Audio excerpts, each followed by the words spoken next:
Ya, terima kasih pemirsa. Anda masih bersama kami dalam bincang hari ini. Kita masih membahas PTM di Stop, bagaimana dampak psikologi anak, orang tua, dan guru ya sebetulnya. Saya masih ditemani Tetia Rahmania MPSI, psikolog, Ketua Asosiasi Psikolog Sekolah Indonesia APSI Wilayah Banten, pengurus HIMSI Banten juga, dan Dekan Fakultas Falsafah dan Peradaban Universitas Paramadina. Oke.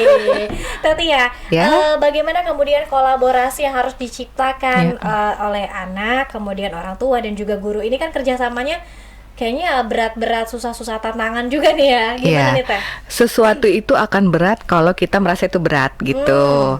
Akan menjadi lebih ringan ketika kita melihatnya selalu ada solusi dari suatu masalah gitu ya. Pembelajaran daring di masa COVID-19 itu adalah sesuatu yang belum pernah terjadi sebelumnya. Mungkin tidak semua guru pernah melakukannya, orang tua apalagi gitu ya kan, siswa apalagi begitu. Nah, ketiga pihak ini memang harus bersinergi bersama gitu, bersedia untuk belajar karena ini baru. Kalau nggak mau belajar maka itu makin susah, makin sulit. Dan yang namanya mau belajar itu harus mau tahu, mau merasa dirinya nggak mau untuk melihat dirinya mungkin ada orang lain yang lebih bisa dari dia. Nah, dalam konteks ini pembelajaran jarak jauh itu kan memang membutuhkan banyak penunjang-penunjang. Guru sendiri juga memang harus bersedia fleksibel dalam hal ini. Fleksibel itu artinya ketika kondisi work from home pandemi COVID-19 ini, kita tahu dampaknya bukan cuma kesehatan, bukan cuma pendidikan, tapi ekonomi. Bisa jadi orang tua harus effortnya besar untuk mencari memenuhi kebutuhan ekonomi. Kemudian mungkin juga anak harus dilibatkan dalam konteks ekonomi misalnya. Sehingga ketika kita memahami hal tersebut dari sisi guru, kita juga akan bisa memahami ketika misalnya orang tua meminta anaknya itu malam hari aja belajarnya atau mengumpulkan tugas-tugasnya gitu. Jadi nggak kaku bahwa harus siang jam sekian dikumpulkan tugasnya, nggak seperti itu begitu. Tapi saya tahu mungkin sekolah-sekolah punya kebijakan-kebijakan tertentu karena ada sekolah-sekolah dengan siswa ataupun murid di level status sosial ekonomi tertentu juga kan. Nah, di level status sosial ekonomi yang beragam ini, guru juga harus memahami dan peka dengan kondisi siswanya gitu. Orang tua sendiri juga harus tahu ya bahwa kalau dalam pembelajaran jarak jauh ini kan membutuhkan pertama keterlibatan si orang tua juga pada level-level jenjang pendidikan tertentu tadi yang seperti kita bahas. Kemudian juga ada teknologi yang dibutuhkan yang memang harus dipenuhi orang tua. Kalau memang si anak nggak punya gadget, berarti bersedialah orang tua untuk gadgetnya dipinjam misalnya gitu. Itu sering terjadi juga, orang tua harus berbagi. Mohon maaf, rapat saya nggak bisa dilakukan di jam segini karena anak saya ujian misalnya. Itu sebenarnya adalah salah satu upaya sinergis orang tua dengan proses pembelajaran daring ini. Itu yang harus diapresiasi juga. Sementara siswa juga dalam konteks ini kan juga tetap harus menjaga motivasinya untuk menyelesaikan proses pembelajaran. Nah, bagaimana caranya? Karena motivasi itu ada yang sifatnya internal dan eksternal, dan internal itu hadir dari dalam diri siswa. Eksternal itu juga bicara tentang bagaimana dia dipengaruhi oleh lingkungan. Maka siswa yang ingin belajar, siswa yang suka belajar, itu juga perlu distimulasi oleh orang tua juga gitu. Walaupun kamu nggak bisa ketemu sama teman-teman kamu, tapi kamu tahu bahwa ada tugas-tugas yang mungkin memang harus kamu selesaikan. Kamu harus tetap semangat, kamu harus tetap senang menjalaninya gitu. Karena bagaimanapun kesehatan itu penting. Bayangkan bahwa kalau misalnya kamu harus berinteraksi dengan banyak orang, akan ada resiko A, B, C, D, dan D. Pengertian-pengertian itu munculnya dari orang tua, karena orang tua juga sebenarnya kan adalah pengajar, guru yang utama dan pertama gitu buat anak-anaknya. Artinya apa? Artinya mereka punya faktor yang besar untuk mempengaruhi perilaku si anak gitu. Ini kerjasamanya semakin kompleks, semakin hybrid. Ketika misalnya tatap muka hanya melihat satu kondisi kali ya Teh ya. Tapi ini kalau di belajar daring, kondisi orang tuanya juga harus dilihat. Faktor ekonomi juga tadi. Betul, faktor ekonomi kita nggak bisa lepas. Kenapa? Karena Indonesia ini kondisi lapisan ekonomi masyarakatnya kan beragam gitu. Guru juga harus memahami hal tersebut. Makanya saya juga suka terenyuh juga tuh ketika guru datang ke rumah-rumah siswanya untuk mengajarkan langsung, karena mereka tahu keterbatasan siswa dan orang tuanya itu satu hal yang sangat perlu diapresiasi menurut saya gitu. Dan itu bentuk kreativitas serta kolaborasi yang sangat luar biasa antara dari si guru itu sendiri gitu. Oke, Teh Tia, kita mau bacakan beberapa pertanyaan nih ya yang sudah mampir di kanal YouTube Sultan. Ini sudah banyak sekali nih. Oke, nah ini soal PTM yang 100% di stop kembali. Apa saran yang bisa dilakukan dari psikolog pendidikan, Teh, katanya? Ya, kalau kita bicara PTM 100% ditutup kembali, kita harus pahami bersama bahwa ini adalah untuk hal yang baik, itu adalah untuk hal yang positif, agar tidak terjadi penyebaran atau jumlah korban yang lebih banyak lagi. Karena bagaimanapun di situasi pandemi ini, kesehatan nomor 1, begitu. Nah, kalau kita sudah punya pikiran yang positif seperti itu, maka semua orang tidak akan merasa berat. Semua orang akan berusaha untuk bagaimana cara yang terbaik untuk kita masih tetap tetap sehat, tapi juga tetap produktif. Produktif di sini entah itu pembelajaran, entah itu pekerjaan juga, begitu. Dalam konteks pendidikan, pembelajaran, maka upaya-upaya yang dilakukan seperti yang selama ini kita lakukan dalam pembelajaran jarak jauh. Target-target pembelajaran yang dihantarkan oleh pihak guru sekolah tetap menjadi concern kita di rumah. Orang tua memperhatikan bagaimana dan monitoring apa yang dilakukan oleh si siswa-siswa anak-anaknya gitu. Kalau ada kesulitan segera dikomunikasikan kepada guru, karena bagaimanapun interaksi dan komunikasi antara siswa, orang tua dan guru itu penting gitu. Yang pasti jangan meremehkan masalah ini, karena bagaimanapun pembelajaran itu penting buat anak karena dia adalah masa depan kita, kan seperti itu. Keberhasilan anak itu tanggung jawab kita, tapi kemudian kerjasama untuk membuat itu berhasil sangat diperlukan, seperti itu. Oke, baik. Kita ke pertanyaan selanjutnya, Teh. Nah, bagaimana nih tipsnya ketika para orang tua untuk tetap menjaga psikologis anak untuk tetap sehat dalam pembelajaran daring? Iya, siap. Tipsnya pertama, mindset orang tua harus positif dulu gitu. Karena pikiran yang positif akan menampilkan perilaku yang positif juga. Kalau pikiran kita sudah negatif, ini berat, ini masalah, wajah juga sudah nggak cerah. Berinteraksi kepada kepada anak juga yang negatif-negatif, marah-marah yang muncul, suasana hati anak juga jadi bad mood gitu. Jadi kalau di sini kita melihat bahwa ini adalah hal yang terbaik yang memang ditawarkan oleh pemerintah, kita jalani, maka kemudian hal-hal lain sesudahnya itu akan jauh lebih mudah. Entah itu pencapaian pembelajaran, entah itu memotivasi anak untuk terus semangat dalam menyelesaikan pembelajaran, mengevaluasi hasil-hasil pembelajaran anak, berkomunikasi dengan guru untuk memastikan apakah capaian-capaian pembelajarannya terpenuhi. Itu akan jauh lebih mudah gitu buat orang tua ini sendiri. Jadi yang pertama sebenarnya menurut saya mindset kita melihat ini positif. Kemudian kita jadi pastikan kreatif, jangan lupa komunikasi, dan jangan lupa memonitoring capaian. Vibes-nya positif dulu sehingga vibes positif tadi tertular kepada anak. Tepat sekali. Oke, Teh, ini ada pertanyaan yang cukup menarik nih.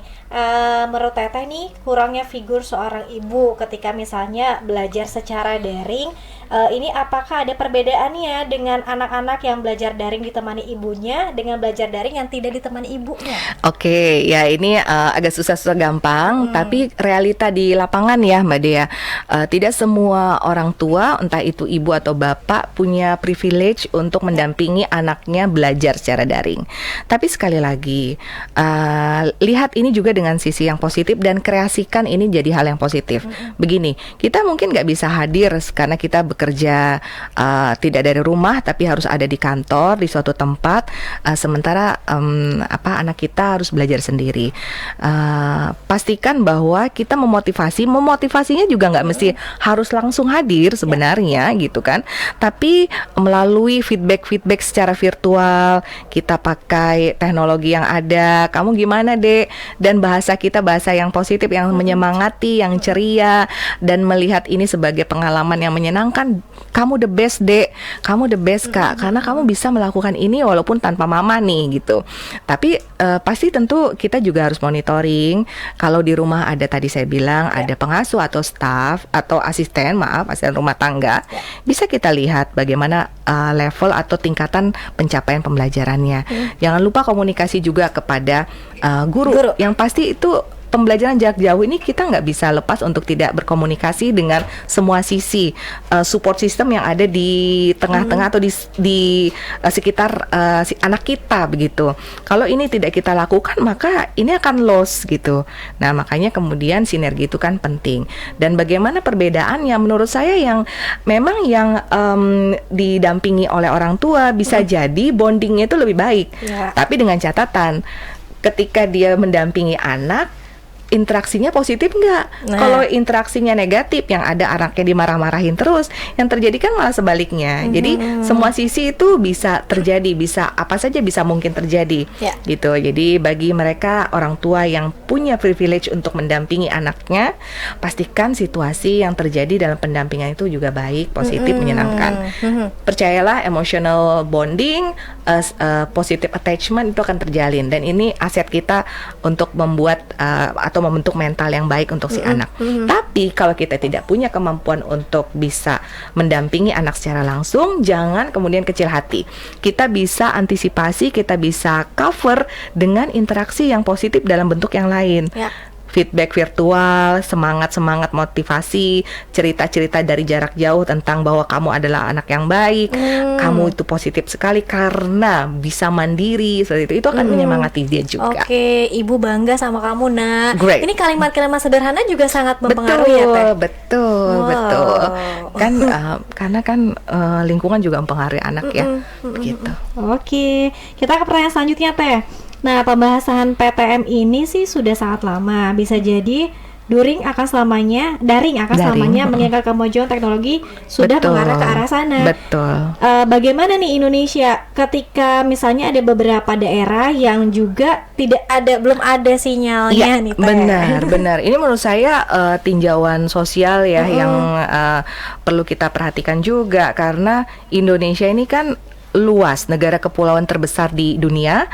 Kemudian juga tidak semua teknologi itu masuk ke dalam ke daerah-daerah. Bahkan dibicara di Banten saja, daerah-daerah lain, daerah terpencil pun juga banyak yang susah sinyal gitu. Kalau kita jalan-jalan ke pelosok, kondisi seperti apa? Nah, kalau kita bilang ini harus fleksibel, memang begitu. Fleksibilitas itu penting, fleksibilitas dan kreativitas. Ketika ada guru yang bersedia untuk datang ke rumah-rumah siswanya karena dia tahu bahwa si siswa itu tidak punya fasilitas yang memadai, itu yang perlu diapresiasi menurut saya. Menunggu pemerintah untuk apresiasi nggak bisa.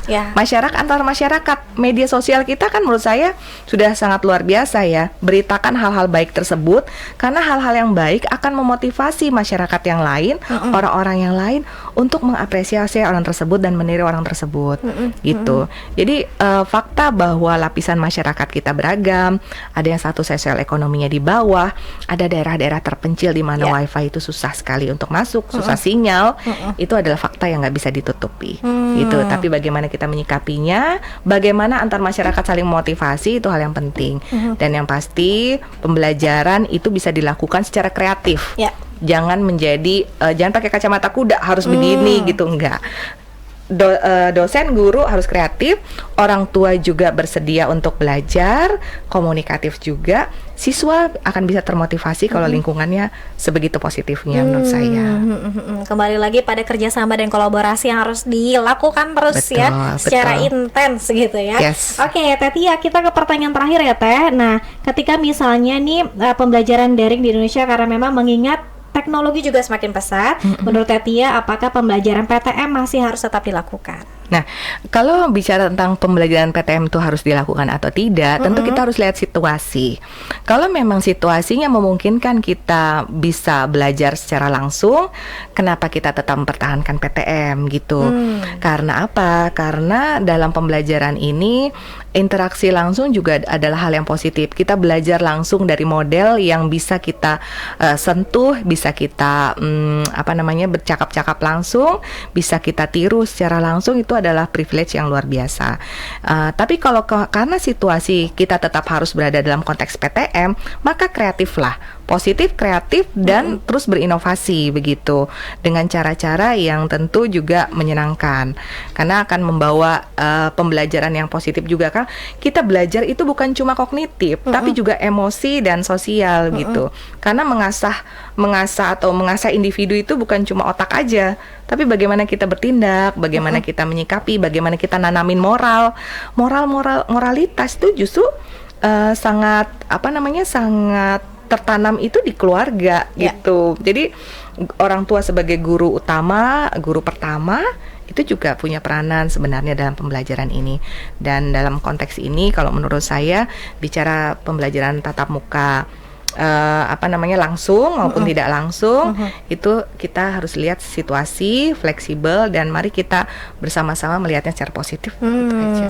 Oke, dua-duanya harus dilihat positif ya Teh ya. Oke, Teh Tia, terima kasih banyak sudah mau bersama Sultan TV di pagi hari ini. Terima kasih. Sebetulnya ini ada banyak sekali pertanyaan, tapi mohon maaf ya pemirsa, tidak bisa kita bacakan satu persatu. Nanti semoga kita bisa sambung lagi ya Teh di sesi selanjutnya, dan juga tema lainnya masih berhubungan dengan psikologi.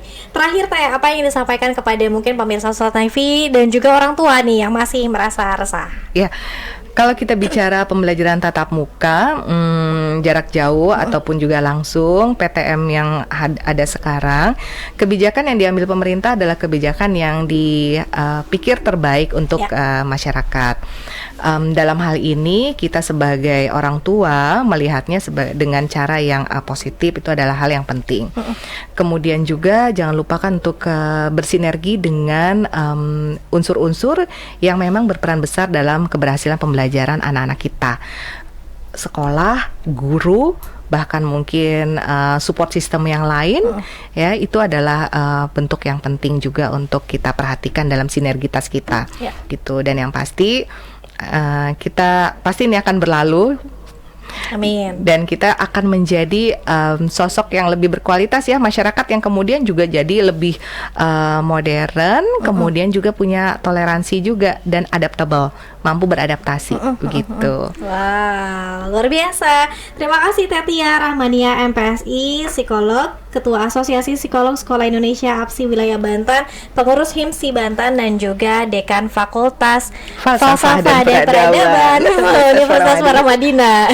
Oke, terima kasih pemirsa atas kebersamaan Anda. Tentunya semoga pembahasan kita hari ini bisa memberikan sedikit pencerahan bagi para orang tua dan juga kondisi kita saat ini. Tadi seperti harapan Teh Tia bahwa pandemi COVID-19 segera berlalu dan PTM bisa dilakukan, daring juga tetap efektif dengan kreativitas yang bisa kita miliki dan juga kolaborasi ya antara anak, orang tua, dan juga guru.